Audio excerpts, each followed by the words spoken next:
네, 우리는 지난 시간에 요한 1서 2장 3절에서 6절까지의 말씀을 통해 진정한 그리스도인 누구니까 시금석에 대해서 우리가 함께 살펴봤지 않습니까? 왜 이런 얘기를 하는 걸까요?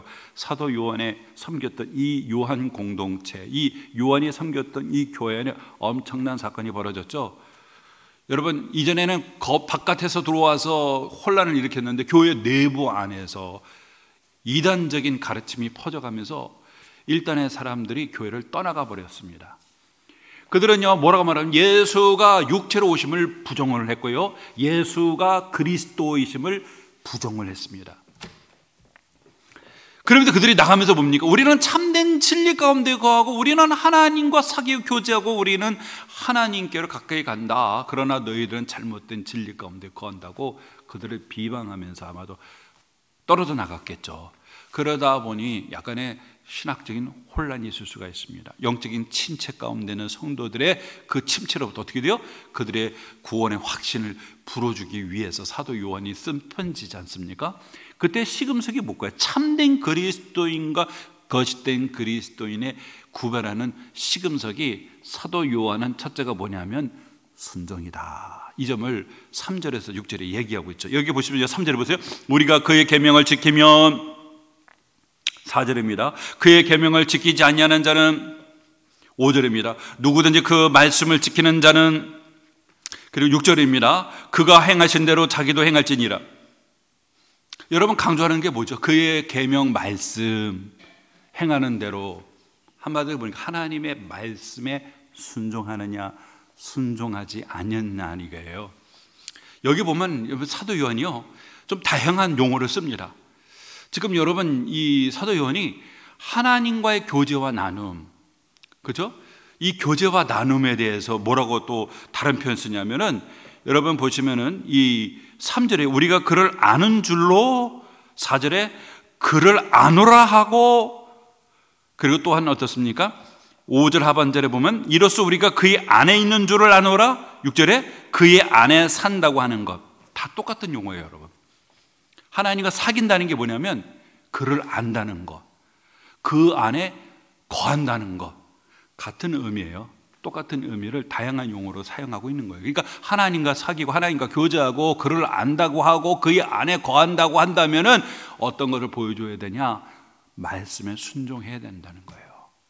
말씀에 순종하느냐 순종하느냐, 이 열매를 보면 그 정체성을 알 수 있는 거예요. 이 사람이 정말 하나님 안에 거하는 사람인지, 하나님과 교제하는 사람인지, 하나님과 빛 가운데 하나님과 동행하는 사람인지, 이걸 가지고 판단할 수가 있다라고 사도 요한이 말하고 있는 거죠. 오늘 우리가 함께 살펴볼 7절에서 여러분 11절의 말씀, 이걸 좀 더 심화시킵니다. 어떻게 심화시키냐? 그러면 순종이죠, 순종. 그럼 무엇의 순종일까? 그 순종의 특성에 대해서, 열매에 대해서. 물론 이제 순종이 열매인데 그 열매가 어떤 특성을 갖고 있는 열매인가, 그거를 좀 더 구체적으로 말하고 있는 것이 7절에서 11절에는 말씀입니다. 여기 보시면 이제 사도 요한이 여러분 시작할 때 7절에 뭐라고 시작하죠? 사도 요한이 7절에 사랑하는 자들아, 이렇게 말해요. 사랑하는 자들아. 여러분, 사도 요한이 참 이런 표현을 많이 씁니다. 사랑하는 자다, 이런 표현을 많이 써요. 여러분, 이 표현들을 우리가 한번 찾아보신다면은 여러 군데에서 이 사랑한다는 이 단어의 의미를 사용하는데, 여러분 2장 7절에 보면 사랑하는 자들아, 그렇죠? 그 다음에 한 장을 넘겨볼까요? 3장 2절입니다. 3장 2절에 보시면은 사랑하는 자들아, 우리가 지금 하나님의 자녀라. 그리고 3장 21절에 보면은 사랑하는 자들아, 만일 우리 마음이 우리를 책망할 것이 없으면. 그리고 4장 1절에 사랑하는 자들아. 그리고 4장 7절에 보면 사랑하는 자들아. 4장 11절에 보면 사랑하는 자들아. 여러분, 총 몇 번 등장합니까? 사랑하는 자들이라는 단어가 여러분 총 6번 등장합니다. 그러니까 이 표현은 참 많이, 사랑하는 자다, 이런 표현을 참 많이 써요. 왜 근데 여러분, 왜 사도 요한이 이런 표현을 좀 많이 쓸까요? 물론 이제 이런 표현을 쓸 때는 사도 요한이 뭔가 주제를 좀 바꿀 때, 새로운 주제로 전환될 때 이 표현을 많이 쓰고요. 또 혹은 구체적으로 적용을 할 때, 혹은 좀 더 주제를 심화시킬 때, 그러니까 여러분 또 새로운 변화를 줄 때에 이 사랑하는 자들이라고 하는 표현을 통해서 자연스럽게 전환이 됩니다. 사랑하는 자들이라는 게 뭐예요, 여러분? 애정의 표현이잖아요. 가족 용어잖아요. 이 용어는 가족 용어고요. 가족만큼 여러분 사랑하는 사람이 어디 있어요? 여러분 가족들, 내 자녀들, 내 남편, 아내보다도 여러분 이웃에 있는 남편과 아내를 사랑하는 사람이 있습니까? 안 그렇지 않습니까? 좋은 곳이 있으면 누구 먼저 주고 싶어요? 좋은 곳이 있으면은 자녀들 먼저 주고 싶죠. 좋은 곳이 있으면 남편에게 주고 아내에게 주기보다 좋은 곳 있으면은 자녀에게 먼저 주고 싶죠. 옛날에 어린이집에 한 어머니가 지금은 뭐 졸업을 해서 이제 다른 학교로 이제 갔는데 그런 말씀입니다. 남편이 교통사고 나가지고 병원에 입원했는데 가서 이제 나름대로 이제 간병을 했지만 항상 마음은 어디 있냐면 아이들에게 있다는 거예요. 그래서 애가 뭘 먹느냐 신경이 다, 지금 남편은 교통사고나 병원에 입원했는데 되게 위중한 상태인데 몸은 병원에 왔지만 마음은 어디 있냐면 집에 있는 애들이 뭘 먹었느냐. 그러면 안 되는데, 그런데 어쩔 수 없어. 그 자식이 더 이쁜 걸 어떻게 해요? 이렇게 얘기를 하더라고요. 여러분, 우리의 가까운 우리의 혈육에 얘는 뭡니까? 피는 물보다가 진하다죠. 근데 이런 용어를 우리가 그리스도 안에서 가족이 되기 때문에 그렇습니다. 그래서 이 사랑이 실천이 되는 거예요. 그래서 여러분, 이런 사랑하는 자들이 많은 표현인 거는, 여러분 사실은 사랑 있는 거요, 사랑을 받아본 사람이 사랑을 합니다. 그렇잖아요. 사랑을 받으면서 자라온 사람이 사랑할 줄 알아요. 그런데 사랑에 서툰 사람은 어릴 때부터 성장 과정에서 사랑을 잘 받아보지 못한 사람이 사랑을 잘 표현하지 못해요. 특히 이제 경상도 남자들이 그런 면이 있지 않습니까? 경상도 남자들을 보면은 마음은 사랑해요. 근데 표현을 잘 못해요. 밥 먹었나? 자자. 뭐 그렇게 뭐 개그 같은 데 보면 그런 표현도 쓰지 않습니까? 근데 마음은 따뜻해요. 마음은 따뜻한데 이게 이제 표현을 할 때 이게 표현이 어색을 하죠. 근데 사도 요한은 여러분 사랑을 많이 입은 제자예요. 여러분 요한복음에 보면은 이런 표현을 참 많이 씁니다. 요한복음의 13장 23절에 보면 이럽니다. 예수의 제자 중 하나고 예수께서 사랑하시는 자가 예수의 품에 의지하여 누워있더니. 요한복음 저자를 뭐라고 표현합니까? 예수께서 사랑하시는 자가. 요한복음 19장 26절에도 예수께서 자기 어머니와 사랑하시는 제자가 곁에 서 있는 것을 보시고, 사도 요한은 자신을 지칭할 때 사랑하는 자다 이렇게 표현을 합니다. 자기 이름을 이렇게 소개하지 않고 그렇게 표현을 해요. 요한복음 20장 20절에 보면 시몬 베드로 예수께서 사랑하시던 다른 제자에게 달려가서, 요한복음 21장 20절에 베드로가 돌이켜 예수께서 사랑하시는 그 제자가 따르는 것을 보니. 여러분 자기를 가르칠 때 사랑하시는 자다 이렇게 표현합니다. 근데 그 중에 여러분 요한복음 13장 23절에 보면은 주님의 그 사랑을 물씬하게 느낄 수가 있는데 뭐라고 하죠? 예수의 제자 중 하나 곧 예수께서 사랑하시는 자 예수의 품에 의지하여 누웠더니. 예수님이 마지막 다락방에서 제자들하고 같이 이제 마지막으로 유월절 음식을 이제 먹고, 그리고 이제 겟세마네 동산을 가시기 전에 제자들과 함께 식사를 할 때 예수의 품에 의지했던 자다, 사랑하는 자가.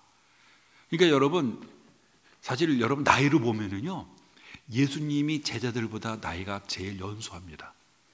나이가 다른 제자들이 예수님보다 나이가, 인간의 나이가 최소한 베드로도 3살 위인 것 같아요. 나이가 다 위에요.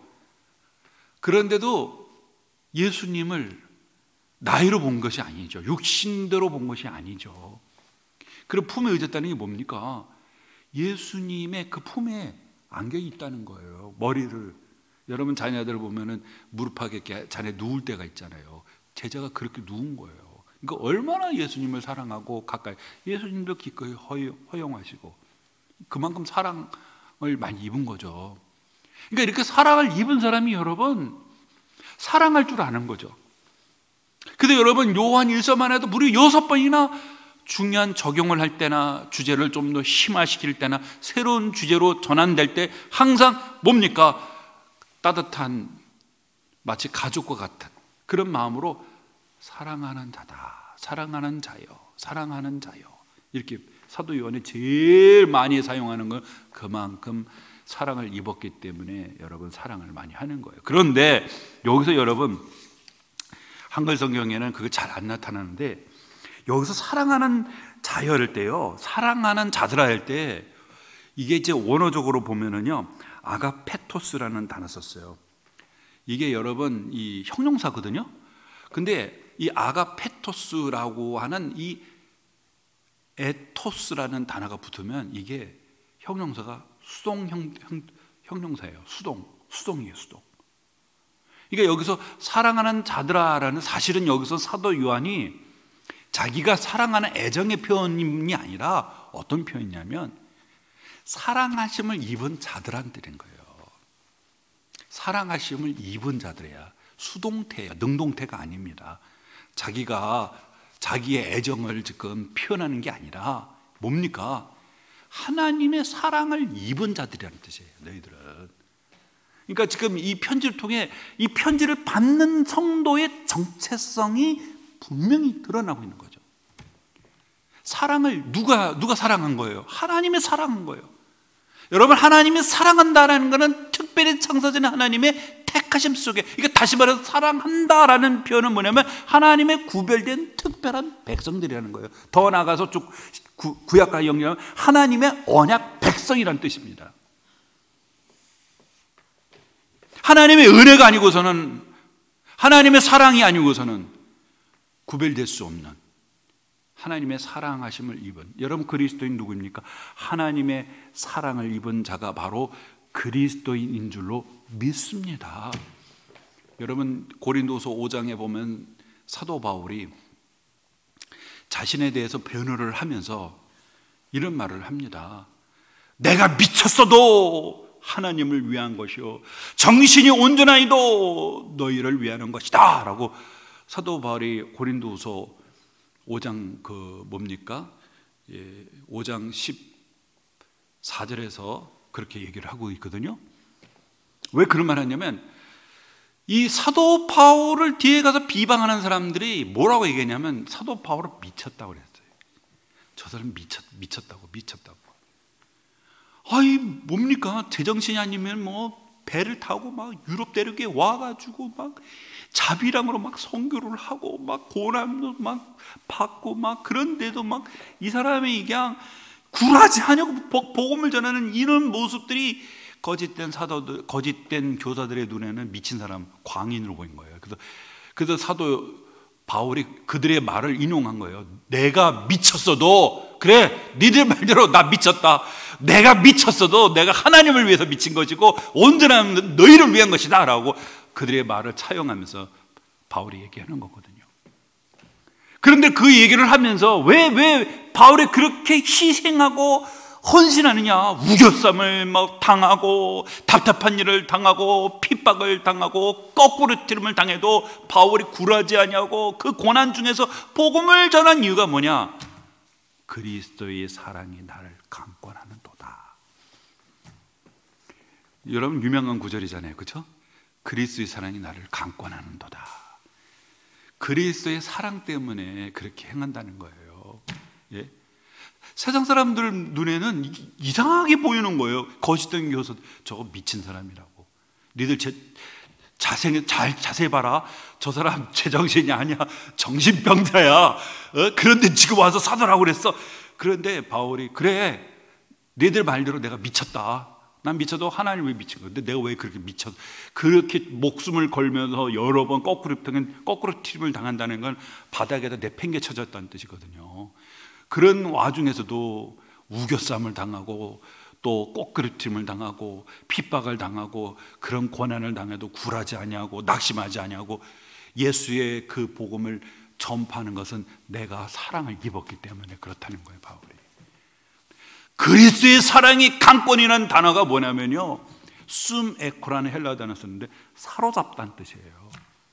그리스도의 사랑이 나를 사로잡았기 때문에 그 그리스도의 사랑으로 모든 희생을 하면서 내가 복음을 전하는 거다라는. 담에서 도상에서 바울이 주님을 만나잖아요. 주님이 바울을 사로잡아 버렸잖아요. 사울아 사울아, 네가 어째 나를 핍박하느냐? 주여 니시나이까? 나는 네가 핍박하는 예수 따르죠. 거기서 사도 바울이 사로잡힌 거예요. 만약에 주님의 사랑으로 사로잡히지 않았다면 그는 나중에 하나님의 면전 앞에 섰을 때 벌 중에 제일 큰 벌을 받았을 거예요. 하나님의 교회를 디모데전서 1장 여러분 13절에 보면 사도 바울이 나는 핍박자요 포행자요 회방자다 이렇게 얘기하잖아요. 하나님의 교회를 내가 뭐라고요? 잔해했다라고 말해요. 부숴버렸다는 거야. 갈격이 찢죠. 내가 하나님의 교회로. 얼마나 큰 죄를 졌어요. 그런 그를 담에서 도상에서 주님이 그를 부르셔서 그를 구원시켜 줬잖아요.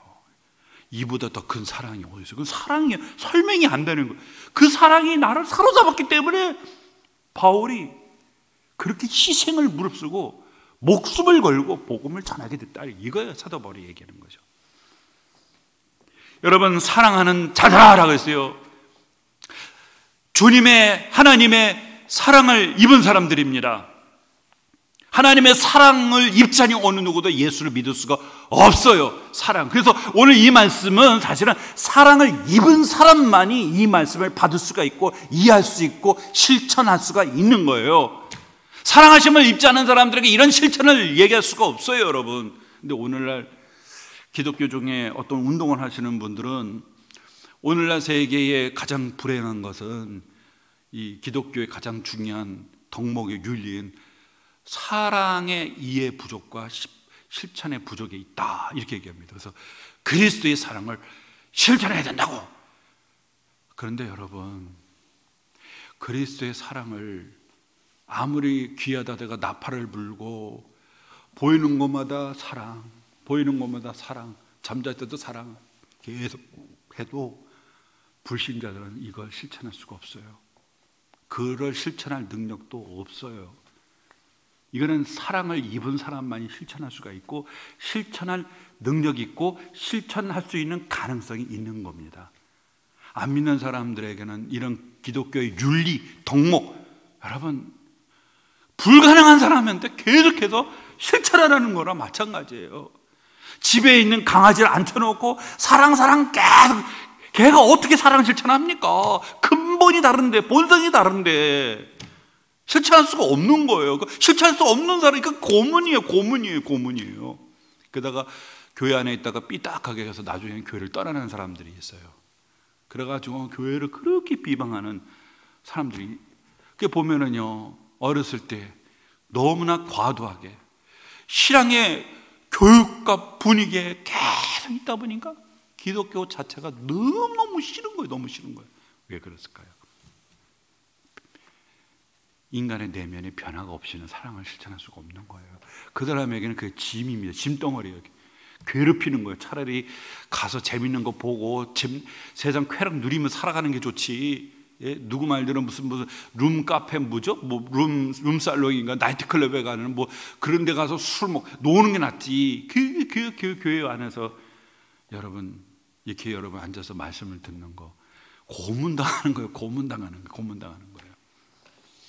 오늘 사랑하는 자들아, 어찌 내가 새 계명을 너희에게 쓰는 것이 아니니라. 너희가 처음부터 가진 옛 계명이니 이 옛 계명은 너희가 들은 바 말씀이거니와 다시 내가 너희에게 새 계명을 쓰노라. 그에게와 너희에게도 참된 것이라.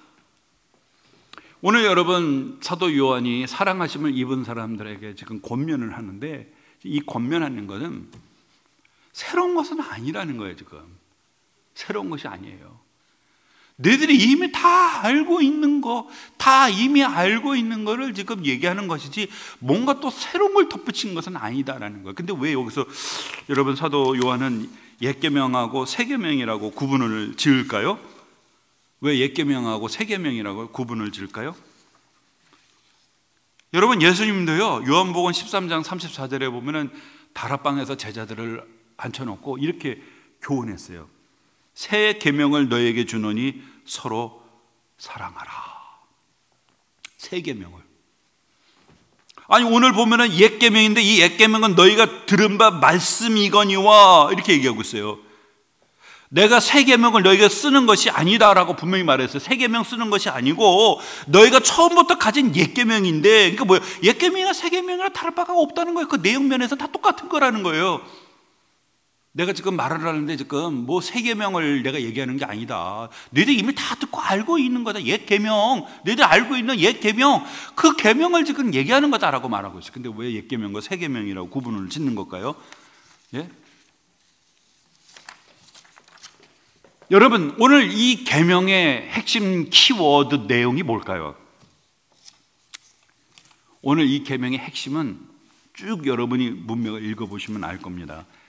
사랑입니다. 사랑. 사랑이에요. 사랑. 근데 왜 이걸 옛 계명과 새 계명으로 구분시킬까요? 근데 이걸 읽다 보면 혼동이 되고, 목사님 무슨 말 하는지 이게 같은 것 같기도 하고 다른 것 같기도 하고, 옛 계명이 뭐 새 계명이 아니고 옛 계명이 그 옛 계명이 아니고, 또 구별해서 왜 새 계명이라고 호칭을 하죠? 요한일서를 이렇게 읽다 보면은 이런 것들이 좀 혼란을 일으키는 경우가 있어요. 여러분, 사랑이죠. 사랑. 사랑입니다. 근데 여러분, 우리 주님이 부단하게 얘기하셨던 것이 사랑이에요. 사랑. 근데 주님의 그 말씀은 구약에 있는 하나님의 말씀의 연장선상에서 얘기하셨어요. 여러분, 사랑을 얘기하고 있는 게 뭡니까? 여러분, 어떤 거죠? 한 서기관이 예수님을 시험하려고 그 율법의 으뜸이 뭡니까? 그러니까 주님이 하시는 말씀이 뭡니까? 하나님을 전심으로 사랑하고 내 이웃을 내 몸같이 사랑하는 거다. 이것이 율법과 선지자의 강령이라고 그렇게 얘기했잖아요. 강령이 뭡니까? 구약 성경 율법과 선지자는 거는 구약 성경을 함축적으로 표현하고 있는 거예요. 대표적으로 표현하는 건데, 구약 성경을 율법과 선지자 구성이 됐잖아요. 근데 이 말씀을 하나로 딱 요약을 한마디로 요약한다면 뭘 얘기하는 겁니까? 하나님을 사랑하고 이웃을 사랑하는 거예요. 이게 구약 성경의 핵심입니다. 그거를 여러분 세밀하게 그 십계명도 하지 마라. 그러니까 뭐니까 여러분 무거운 짐을 하지 말라는 것은 사랑을 해칠 수 있는 거는 하지 말라는 거예요. 예? 사랑을 실천하기 위해서 먼저 뭡니까? 여러분, 소극적인 사랑이 있고 적극적인 사랑이 있습니다.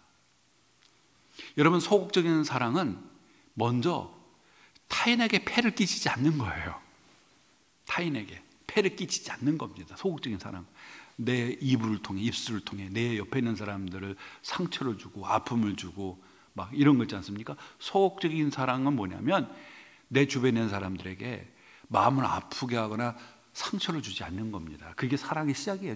사랑의 한 모습이에요, 여러분. 적극적인 사랑은 뭡니까? 타인의 필요, 타인이 어려울 때 그 필요를 적극적으로 도와주고. 우리는 사랑하면은 꼭 적극적인 사랑만 생각해요. 사랑, 내가 좀 많이 구제를 해야 되는데. 사랑, 내가 더 많이 희생해. 물론 그것이 우리에게 필요하지만 여러분, 소극적인 사랑 그거 잊지 마십시오. 소극적인 사랑은 먼저 내 주변에 있는 사람을 상처를 주지 않는 거예요. 내 주변에 내 말로, 내 행위로 내 주변에게 폐를 끼치거나. 그리스도인은 무엇보다도 예의가 있어야 됩니다. 예의. 다른 사람을 존중해 주는 게 예의지 않습니까? 에티켓이 있어야 돼요. 예? 에티켓이 없어요. 그냥 이렇게 먹다가 그냥 휴지 아무데 확 버리고 막, 내 주변에 있는 사람들 막, 내가 앉아 있는 곳은 좀 깨끗해야 되는데 더럽고 막, 그리고 주변 사람들을 폐를 끼치는 말을 함부로 해가지고 상처를 주는 것들. 여러분, 이게 여러분 소극적인 사랑 중에 하나입니다. 그런데 여러분, 이 사랑을 잘 정의하고 있는 게 레위기 19장입니다. 레위기 19장 18절에 보면 사랑을 뭡니까? 하나님을 사랑하고 내 이웃을 내 몸처럼 사랑하는 것이다 라고 말하고 있죠. 근데 새 계명은 뭡니까? 새 계명의 핵심이 키가 뭐죠? 옛 계명의 핵심이 키는 뭐예요? 사랑이죠. 사랑입니다. 여러분, 쉐마 아시죠? 쉐마. 여러분, 쉐마 신명기 그 6장 4절의 말씀에 보면은 하나님을 사랑하는 거라고 분명히 쉐마에도 분명히 얘기하고 있고요. 그리고 10계명, 10계명도 함축하면 그것도 사랑입니다. 사랑. 그러면 새 계명은 뭐냐? 새 계명은 뭐예요? 다른 사랑인가요? 옛 계명의 핵심은 사랑입니다. 새 계명의 핵심은 뭐죠? 새 계명의 핵심은 사랑입니다. 목사님, 오늘 좀 장난치시나요? 옛 계명도 사랑이고 새 계명도 사랑인데 왜 오늘 사도 요한은 자꾸 혼동스럽게 옛 계명, 새 계명으로 얘기를 할까요? 예? 그게 그거라고 이렇게 읽어보면 그게 그거야 그렇게 들려요, 그렇죠? 근데 왜 구분하는 겁니까? 왜 구분하는 겁니까? 구분하는 이유가 있어요. 옛 계명의 핵심은 사랑이고, 그리고 새 계명도 사랑이지만 질적인 면의 차이가 크게 납니다. 여러분, 옛 계명은 사랑인데, 여러분 이 유대인들, 예수님 당시 유대인들이 이 사랑을 실천했나요? 이 유대인들은 사랑을 실천하지 않았어요. 왜요? 사랑을 실천한 능력이 없어요. 예? 그러다 보니까 껍데기만 가져온 거예요. 껍데기만. 예? 10계명 10가지 계명 살아나지 않고 가늠하지 않고 도둑질을 하지만 않으면 되는 거예요. 하지만 여러분, 새 계명은 뭐냐면, 새 계명은 질적인 큰 차이가 있습니다. 뭐냐면 새 계명은 예수님이 그 새 계명은 예수님이 완성시켰습니다. 예수님이 그거를 성취하셨어요. 당시 유대인들은 문자에만 멈췄지 그 사랑의 내밀함과 그 정신은 실천하지 못했습니다. 그런데 예수님이 완전한 인간으로 오셔서, 하나님이 창조 질서가 뭐냐면 사랑이거든요. 그거를 주님이 실천하셨어요. 주님이 그 사랑을 성취하셨고 완성하셨어요. 중요한 건 뭐냐면, 우리가 예수 그리스도를 믿는 그 순간 우리의 존재론이, 우리 존재 자체가 바뀌었다는 거예요. 어떻게 바뀌어요? 우리가 예수를 믿는 그 순간 성취하시고 완성하신 그 주님이 우리 안에 들어오십니다. 우리 안에 들어옵니다. 그래서 뭡니까? 우리에게 새로운 생명을 주셨어요. 그 생명은 어떤 생명입니까? 사랑을 실천할 수 있는 생명을 주셨다는 겁니다. 그래서 여러분 보시면은 성경에 보면 이런 말씀입니다. 고린도후서 5장 10절, 그 유명한 구절 있죠. 그런즉 누구든지 그리스도 안에 있으면 새로운 피조물이라, 이전 것은 지나갔으니 보라 새 것이 되었도다 그랬죠. 그리스도 안에, 누구든지예요. 예외가 없어요. 특별한 사람이 아닙니다. 누구든지 그리스도 예수 안에 있으면 우리의 존재가 바뀐다는 거예요. 어떻게 바뀌어요? 새로운 피조물, 새로운 창조가 우리 안에 일어납니다. 그래서 이런 새 피조물이 된 사람은 이전 것은 지나갔으나 보라 새 것이 되었도다. 이전 것은 지나갔고 새로운 존재로 변화되었다는 거예요. 새로운 존재로 창조됐다는 뜻입니다. 여러분, 이런 말씀은 성경에서 부단하게 얘기하고 있거든요. 에베소서 2장 10절에 보면 우리는 그가 만드신 바라, 그리스도 예수 안에서 선한 일을 위하여 지으심 받은 자다 그랬어요. 우리는 그가 만들었습니다. 창조하셨어요. 창조의 목적이 뭐라고요? 그의 선한 일을 위하여 지으심을 받은 자니라. 에베소서 4장 24절에 하나님을 따라 의와 진리의 거룩함으로 지으심을 받은 뭡니까? 새 사람을 입으라. 지으심을 받았대요. 의와 진리의 거룩함으로 지음받았대요. 골로새 1장 16절 만물이 그로 말미암아 창조되었고, 3장 10절에 보면 새 사람을 입었으니 이는 자기를 창조하신 이의 형상을 따라 지시기에까지 새롭담을 입었느니라 라고 말합니다. 뭘 말하고 있습니까, 여러분? 이전에는 하나님의 그 계명의 핵심인 사랑, 실천할 수 있는 능력이 우리 안에 없었습니다. 그런데 그리스도 예수 안에 뭐라고요? 새로운 피조물로 우리가 만들어졌어요. 그 새로운 피조물을 만든 목적이 뭐라고 그러죠? 선한 일을 위해서 지으신 자라는 거예요. 그 뭡니까? 이전에는 사랑을 실천할 수 있는 능력이 우리에게 없었어요. 근데 지금은 사랑을 실천할 수 있는 능력이 우리에게 부여됐다는 겁니다. 그리고 또 우리 안에 거하시는 성령 하나님이 사랑을 실천할 수 있도록 우리를 돕는다는 겁니다. 우리를 도와주신다는 거예요. 이게 바로 존재의 변화입니다. 존재. 그래서 뭐예요? 옛 계명과 새 계명이라고 구분해서 얘기하는 겁니다. 똑같은 사랑이지만 옛 계명은 실천할 수 있는 능력이 없어요. 새 계명은 실천할 수 있는 능력이 부여됐어요. 옛 계명은 죄된 본성은 지킬 수가 없어요. 근데 새 계명은 새로운 본성을 가졌기 때문에 지킬 수가 있어요. 이게 존재의 변화입니다, 여러분. 변화입니다. 오늘 사도 요한이 말하고자 하는 게 바로 이 점을 얘기하고 있는 겁니다. 이 점을. 우리는 존재론적으로 변화가 됐다는 사실이에요. 예?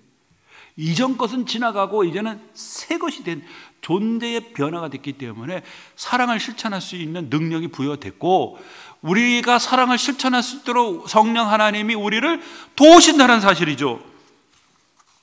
그래서 여러분, 우리 사도 바울이 여러분 그 디모데 후서에서 이런 고백을 하지 않습니까? 디모데후서 여러분 4장에 보면은 사도 요한이 그런 말을 고백하잖아요. 4장 17절에 보면 주께서 내 곁에 서서 나에게 힘을 주심은 나로 말미암아 선포된 말씀이 온전히 전파되어 모든 이방인이 듣게 하려 하심이니 내가 사자의 입에서 건짐을 받았느니라.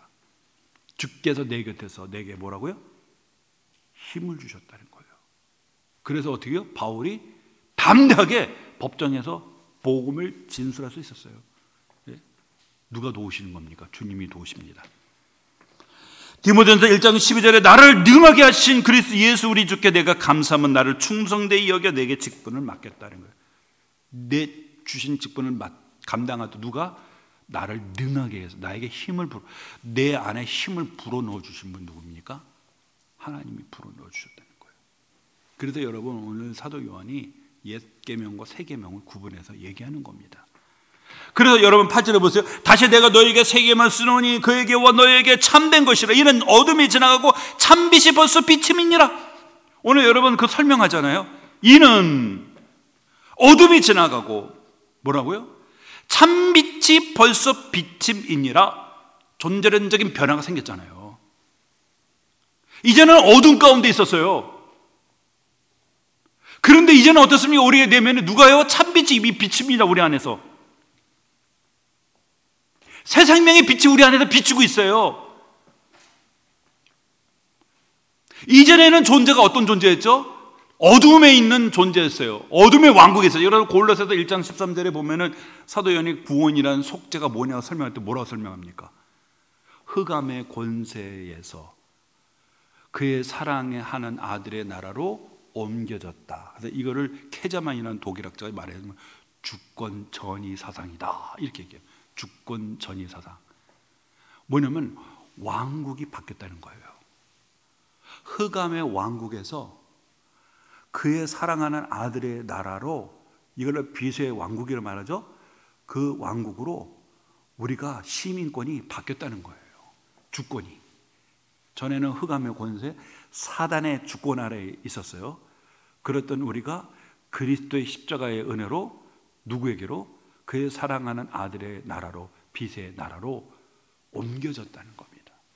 주권이. 우리의 주인이 누구라는 겁니까?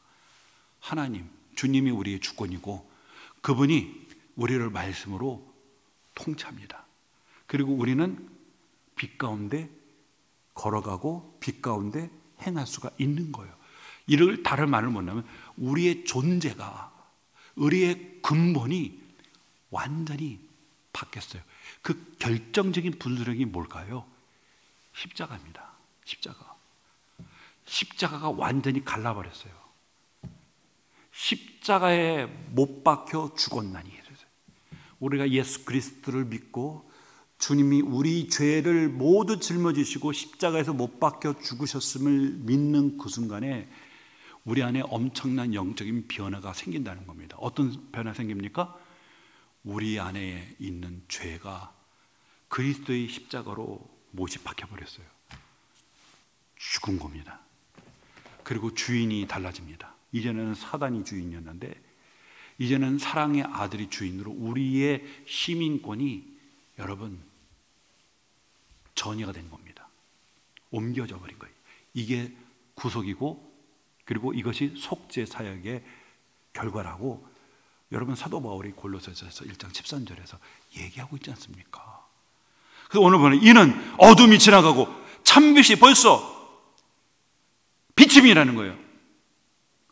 그런데 빛 가운데 있다 하면서 그 형제를 미워하는 자는 지금까지 어둠에 있는 자요, 그의 형제를 사랑하는 자는 빛 가운데 거하여 자기 속에 꺼리낌이 없다. 이렇게 그러죠.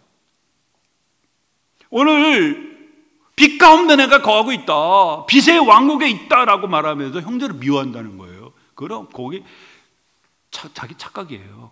그 사람 빛 가운데 있는 사람이 아닙니다. 그 사람은 어디에 있었던 거? 어둠에 있고 어둠의 나라 왕국에 속해 있는 거예요. 그러니까 어둠의 일을 행할 수밖에 없어요. 어둠의 왕국의 다스림을 받고 있기 때문에 어둠의 일을 행할 수밖에 없는 거예요. 그런데 우리는 빛 가운데 전이가 됐기 때문에 빛의 통치를 받아서 빛의 행위를 하게 되어졌다는 사실이에요. 이런 엄연한 커다란 구분점이 있다. 이게 바로 그리스도인이 아니냐를 구분하는 시금석이라 된다는 겁니다. 사도 요한이.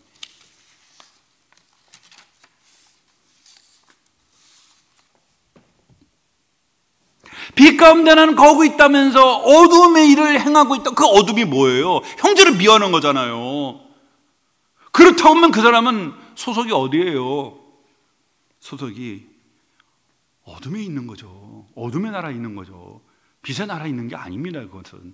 이게 바로 진짜 그리스도이냐 가짜냐를 구분하는 시금석이 되는 게 바로 순종인데, 구체적으로 말하면 뭐라고요? 사랑이 있다는 겁니다. 사랑할 수 있는 능력을 부여했어요. 전에는 죄의 종이었잖아요. 죄의 종이었지만 예수 그리스도의 십자가의 은혜로 우리 안에는 죄가 죽었어요. 그리고 이제는 뭡니까? 우리 안에 하나님이 생명을 부여했습니다. 근데 그 생명은 빛 가운데 행할 능력을 갖고 있어요. 그리고 성령 하나님이 우리를 돕습니다. 그런데 여전히 어둠의 일을 행하고 있다? 그러면 이건 멈추고 생각해 봐야 되는 거죠. 왜요? 천국 시민이 아닌 거죠. 그냥 자기 혼자 착각하고 있는 거예요. 오해하고 있는 겁니다. 오해하고 있는 거예요. 실천하는 능력이 없는 거예요. 여기에. 실천하는 능력이 없는 거예요. 10절에 보십시오. 그의 형제를 사랑하는 자는 빛 가운데 거하여 자기 속에 꺼리낌이 없으나 그의 형제를 미워하는 자는 어둠에 있고 또 어둠에 행하며 갈 곳을 알지 못하나니 이는 그 어둠이 그의 눈을 멀게 하였음이니라 라고 말하고 있어요. 그 형제를 사랑하는 사람, 이거는 그 사람이 어디요? 빛의 나라에 속한 사람이고요, 자기 속에 뭔가 꺼리낌 자체가 없습니다. 장애가 되는 것이 없습니다. 실족하게 하는 것이 없습니다. 넘어지게 하는 것이 없습니다. 그런데 형제를 미워하는 자는 뭡니까? 어둠에 있다는 것은 어둠의 왕국에 지금 소속되어 있다는 겁니다. 어둠의 왕국에. 그리고 또 어둠에 행하며, 어둠의 왕국에 속해 있으니까 당연히 어둠을 행할 수밖에 없죠. 갈 곳을 알지 못한다라고 말합니다. 여기서 갈 곳이라는 게 뭡니까? 방황한다는 겁니다. 그 영혼이 방황한다는 거예요. 목적지가 없어요. 그냥 뭔가 여러분 삶에 목표나 목적지가 전혀 없어요. 그냥 남들 그냥 물에 물 탄 듯 술에 술 탄 듯 그냥 흘러가는 그 배에 떠밀려서 그냥 종교생활 하는 거 계속 그냥 흘러가는 대로 하는 거예요. 어떤 방향도 없고 목적도 없고 비전도 없고 뭐 그런 것도 없어요. 그냥. 왜요? 왜 그렇습니까? 어둠 나라의 특징이 뭐예요? 어둠이 그의 눈을 멀게 하였음이니라. 짙은 어둠이, 여러분 어두우니까 뭐예요? 앞이 안 보이잖아요. 그러니까 방황하는 거예요. 앞을 못 보는 거예요. 앞을 못 보는 거예요. 방황하는 거예요. 방황하는 거예요. 정처 없이 방황하는 거예요. 어둠이 그의 눈을 어둡게 한다는 거예요. 여러분, 이런 표현은 고린도 후서 4장에 사도 바울이 쓰고 있어요. 사도 바울이 복음을 전하는데 왜 예수를 안 믿느냐? 이 세상의 신이 사람의 마음을 어둡게 하여서 그리스도의 영광의 복음의 광채가 비추지 못하게 한다 그랬어요. 이 세상의 신이 사람의 마음을 혼미케 해서, 혼미케 한다는 단어가 뭐냐면 수건 아시죠? 수건. 근데 그거는 좀 문맥을 보시면 이해가 되는데, 그 앞장에 보면은 그 수건에 대한 얘기를 해요. 수건이 모세가 시내산에 올라갈 때 하나님과 40일 동안 교제하니까 내려오니까 얼굴에서 광채가 나잖아요. 그래가지고 그 얼굴을 수건으로 가리워집니다. 근데 그거를 하나의 은유법으로 쓰면서 바울이 뭐라고 말하냐면, 지금도 그들이 얼굴에다가 수건을 쓰고 성경을 보고 있다는 거예요. 그러니까 성경을 보니까 아무것도 안 보이는 거죠. 그러면 어떻게 하나님의 영광을 봅니까? 수건을 걷어내야죠. 그러니까 뭐라고 하죠? 그게 예수 그리스도께로 가면 수건이 걷어집니다. 수건이 걷어져요. 그러면 뭐가 보이는 거예요? 주의 영광이 보이고 그 영광의 모습으로 우리가 변화된다. 이렇게 말해요. 그건 거룩해지고 성화된다는 뜻이거든요. 그러니까 사단이 어떠세요? 이 세상의 신이 혼미케 한다는 것은 우리 여러분 어떻습니까? 수건을 덮어버리는 거예요. 그래서 그리스도의 영광의 광채가 찬란하게 비출 때에 그 비춤의 빛을 못 보게 만드는 거예요, 사단이. 여러분도 낮에 밤에 일을 하다 보니 낮에 잠을 잘 때가 있잖아요. 그러면 뭐예요? 안대를 끼잖아요. 안대. 그죠? 저도 안대 사용해 본 적이 있어요. 안대를 끼면 어떻습니까? 대낮인데 해가 막 비치고 있는데도 안대를 끼면은 그냥 어두운 것처럼 곤히 잠을 잘 수가 있죠. 그거 같은 거예요. 안대를 낀 거예요. 안대를. 그리스도의 영광의 복음의 광채가 찬란하게 비치지만 그 빛을 아무리 많은 양의 빛이 비쳐도 전혀 그 빛을 못 보는 거죠. 누가요? 사단이 가려버린 거죠. 어두움에 있는 왕국에 있는 사람은요, 눈이 멀었어요. 눈이 멀어서 어떻습니까, 여러분? 자기 자신도 보지 못하고 다른 사람도 보지 못한다는 겁니다. 내가 지금 빛 가운데 거하고 있느냐, 어둠 가운데 거하고 있느냐, 사랑을 실천하고 있느냐, 혹은 그렇지 않냐, 하나님의 백성인가 아닌가를 자기 자신을 객관적으로 볼 수 있는 눈이 없어요. 아니다 라고 하면은 불안하죠. 지옥에 갈까 봐 두렵고. 그러니까 자꾸만 스스로를 위로하고 있는 거예요. 하늘의 생명을 경험하고 그 생명 속에 누리고 있지도 못하면서도 내가 그 생명에 거하고 있는 것처럼 착각하고 있는 거예요. 그렇게 오해를 하고 있는 거죠. 오해를 하고 있는 거죠. 여러분, 말씀을 맺도록 하겠습니다. 오늘 사도 요한은 지난주에 시금석이 뭐랬죠? 참된 그리스도인의 시금석은 순종인데, 오늘은 그거를 좀 더 구체적으로 우리에게 얘기합니다. 그게 뭡니까? 순종 가운데 뭐죠? 사랑이다. 여기서 갈라진다는 겁니다. 참된 그리스도인인가, 그렇지 아니한가. 빛의 왕국에 속한 자와 어둠의 왕국에 속한 자. 빛의 왕국에 속한 자는 빛대로 빛을 따라 행합니다만, 어둠의 왕국에 속한 자는 그 어둠에 따라 어둠으로 행한다는 사실.